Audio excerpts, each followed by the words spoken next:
হবিগঞ্জে ভুয়া পুলিশ ক্লিয়ারেন্সের চক্রে 4 সদস্য ঢাকা থেকে গ্রেফতার হয়েছে। হবিগঞ্জ জেলা প্রতিনিধি একি কাউসার আইটিভি বাংলাকে জানিয়েছেন, হবিগঞ্জ জেলার পুলিশ সুপার ও থানার অফিসার ইনচার্জদের তিল স্বাক্ষর জালিয়াতির মাধ্যমে পুলিশ ক্লিয়ারেন্স প্রস্তুত সহ ডিজিটাল জালিয়াতির অপরাধ চক্রের সাথে জড়িত 4 আসামি গ্রেফতার করেছে ডিবি পুলিশ। শনিবার 26 এপ্রিল বিকেলে এক সংবাদ সম্মেলনে এই তথ্য প্রকাশ করেন police super AN Sajedur Rahman. তিনি বলেন, গত 22 এপ্রিল বিভিন্ন জেলার পুলিশ সুপার ও থানার অফিসার ইনচার্জদের স্বাক্ষর জালিয়াতির মাধ্যমে একটি চক্র ভুয়া পুলিশ ক্লিয়ারেন্স প্রস্তুত করে বিদেশগামী যাত্রীদের হয়রানি করে আসছে।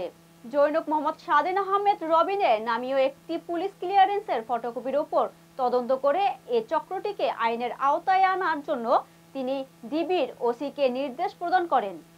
এর প্রেক্ষিতে ডিবির ওসি থানা পুলিশ সহ বিভিন্ন তথ্যের ভিত্তিতে জানতে পারেন যে ঢাকার বনানীতে অবস্থানকারী ম্যান পাওয়ারের ব্যবসায়ী মোহাম্মদ সেলিম আহমেদ সহ অজ্ঞাতনামা ব্যক্তিদের একটি চক্র ভুয়া ক্লিয়ারেন্স প্রস্তুত করে আসছে।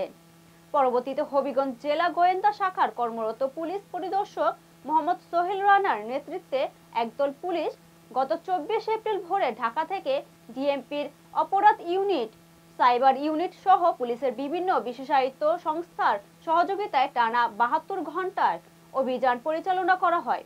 অভিযানে জালিয়াতি ও প্রতারণার সাথে সম্পৃক্ত আসামি মোহাম্মদ সেলিম আহমেদকে গ্রেফতার করা হয়।